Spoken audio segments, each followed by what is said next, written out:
തിരഞ്ഞെടുപ്പ് ഫലം വന്നു. LDF സർക്കാരിൻ്റെ പരാജയം നമ്മൾ കണ്ടു. അതുപോലെ തന്നെ UDFൻ്റെ വൻ വിജയവും നമ്മൾ വിലയിരുത്തി. പക്ഷേ ആളുകൾ ഈ തിരഞ്ഞെടുപ്പ് ഫലത്തെ വിലയിരുത്തുമ്പോൾ ആരും ശ്രദ്ധിക്കാതെ പോയ ഒരു കാര്യമുണ്ട്. ഞാനൊരു LDF ചിന്താഗതിക്കാരനായിട്ട് പോലും എനിക്ക് പറയാതിരിക്കാൻ വയ്യ. LDF സർക്കാർ തൊഴിലാളികളോട് കാണിച്ച സമീപനം വളരെ മോശമായ സമീപനമായിരുന്നു എന്ന് തന്നെ പറയും. അതായത് തൊഴിലാളി പ്രസ്ഥാനത്തിൻ്റെ സർക്കാരായിരുന്നിട്ട് പോലും പ്രത്യേകിച്ച് ടാക്സി മേഖലയിലുള്ള തൊഴിലാളികളെ മറന്നുകൊണ്ടുള്ള ഒരു ഭരണമാണ് LDF സർക്കാർ കാഴ്ചവെച്ചത്. അതിൻ്റെ പ്രതിഫലനമായിരിക്കാം ഇത്രയും വലിയൊരു തോൽവി ഏറ്റുവാങ്ങേണ്ടി വന്നത്. ഒരു കാര്യം, വളരെ വികസന കാര്യങ്ങൾ ചെയ്തു.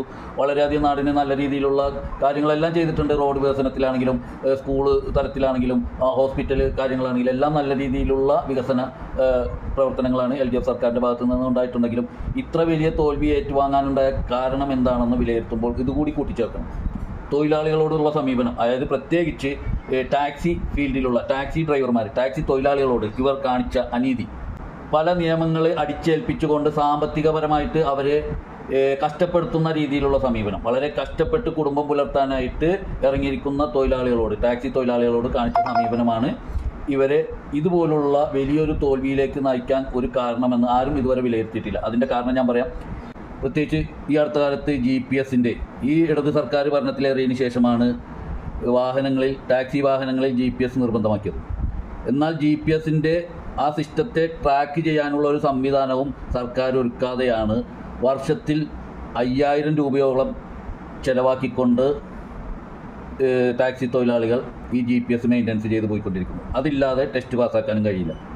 ഒരു ഗുണവുമില്ലാത്ത ഒരു GPS സിസ്റ്റം അടിച്ചേൽപ്പിച്ച് ഇത്രയും വർഷം ടാക്സി ഡ്രൈവർമാരെ ചൂഷണം ചെയ്യുകയാണ്. GPS കമ്പനികൾക്ക് വേണ്ടിയിട്ട് നടപ്പാക്കിയ ഒരു നിയമമായിട്ടാണ് ഞങ്ങൾ ഡ്രൈവർമാർക്ക് ഇത് ഫീൽ ചെയ്തിട്ടുള്ളത്. അതുപോലെ തന്നെ ടാക്സ് ഇനത്തിൽ ഒരു വാഹനമെടുത്ത് 5 വർഷം കൂടി വന്നാൽ 8-10 വർഷത്തിൽ കൂടുതൽ ഒരു ഡ്രൈവറും ആ വാഹനം ഉപയോഗിക്കാറില്ല ടാക്സി ഫീൽഡിൽ. കാരണം അപ്പോഴേക്കും ആ വാഹനം ഉപയോഗിക്കാൻ പറ്റാത്ത രീതിയിലായിട്ടുണ്ടാവും. അത്രയും കിലോമീറ്ററുകൾ ഓടിയിട്ടുണ്ടാവും. ഈ വാഹനത്തിന് 15 വർഷത്തേക്കുള്ള ടാക്സ് ഒരുമിച്ച് കൈക്കലാക്കിയ സർക്കാരാണ്. എന്നാൽ ഈ വാഹനങ്ങൾക്കുള്ള പെർമിറ്റ് 5 വർഷത്തിൽ കൂടുതൽ കൊടുക്കുകയുമില്ല. അതാണ് വിരോധാഭാസം. ആ ടാക്സ് അടക്കാൻ ബുദ്ധിമുട്ടിയ ഡ്രൈവർമാരോട് പലിശയും പിഴപ്പലിശയും അടക്കം ഈടാക്കിയ സർക്കാർ. അത് രണ്ടാമത്തെ വിഷയം.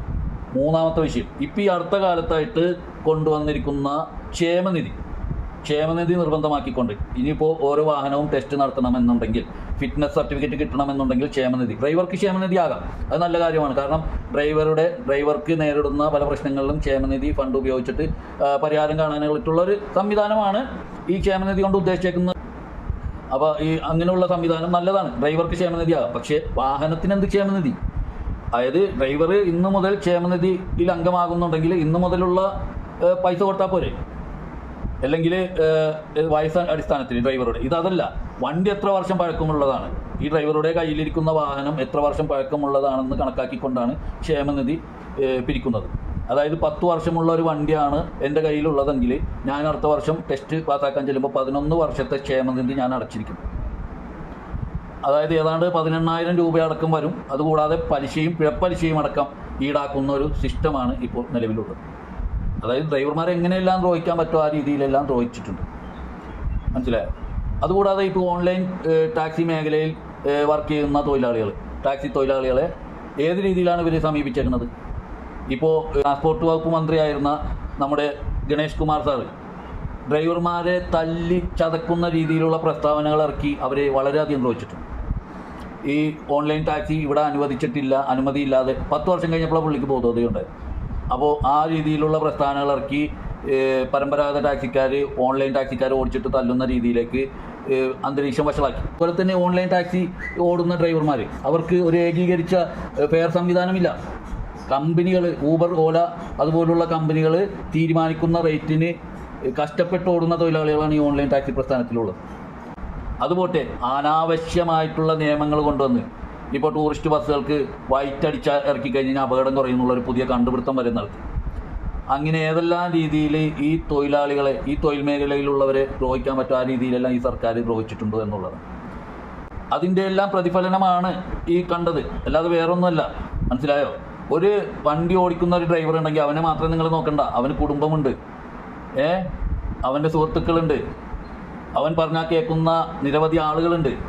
അപ്പോൾ ഒരുത്തനെ ദ്രോഹിക്കുമ്പോൾ ഒരു ഡ്രൈവറെ മാത്രം നിങ്ങളാരും കാണണ്ട. ഇത് ഇനി വരാനിരിക്കുന്ന സർക്കാർ UDF സർക്കാരിന് ഒരു പാഠമായിരിക്കണം. അവർ ഈ തൊഴിലാളികളോട് ഏത് രീതിയിൽ ഇടപെടണമെന്നുള്ളത് ഇത് വിലയിരുത്തി വേണം ചെയ്യാനായിട്ട്. അപ്പോൾ ഈ സിസ്റ്റം കാരണമല്ലേ ഇങ്ങനെയൊരു വൻ തോൽവി ഈ LDF സർക്കാരിന് ഏറ്റുവാങ്ങേണ്ടി വന്നത്. ഇത് ആരും വിലയിരുത്താൻ ഇതുവരെ തയ്യാറായിട്ടില്ല എന്നുള്ളതാണ്. നിലവിലുണ്ടായിരുന്ന LDF സർക്കാർ മനസ്സിലാക്കേണ്ട ഒരു വിഷയമായിരുന്നു. അതവർ മനസ്സിലാക്കിയില്ല.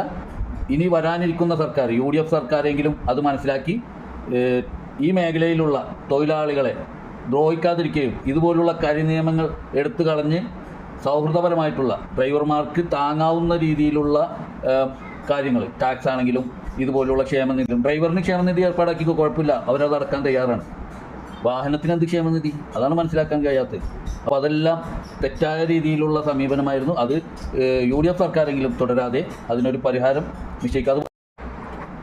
അപ്പോൾ ഇതുപോലുള്ള കാര്യങ്ങളിൽ ഇനി വരാനിരിക്കുന്ന UDF സർക്കാർ ഇടപെടുക, ഡ്രൈവർമാർക്ക്, തൊഴിലാളികൾക്ക് അനുകൂലമായ രീതിയിലുള്ള നിയമ സംവിധാനങ്ങൾ കൊണ്ടുവരിക, ഇപ്പോൾ നിലവിലുള്ള പോരായ്മകൾ പരിഹരിക്കുക, ഓൺലൈൻ മേഖലയിൽ ഏകീകൃത സംവിധാനം ഏർപ്പാടാക്കുക, ഫെയർ അടിസ്ഥാനത്തിൽ ഏകീകൃത ഫെയർ നടപ്പിലാക്കുക, ഇങ്ങനെയുള്ള കാര്യങ്ങൾ ശ്രദ്ധിക്കുക എന്ന് മാത്രമേ പറയാനുള്ളൂ. എല്ലാന്നുണ്ടെങ്കിൽ ഇന്ന് LDFന് നേരിട്ട അനുഭവം നാളെ UDF സർക്കാരിനും നേരിടാം എന്ന് മാത്രം സൂചിപ്പിച്ചുകൊണ്ട് ഞാൻ നിർത്തുന്നു. നമസ്കാരം.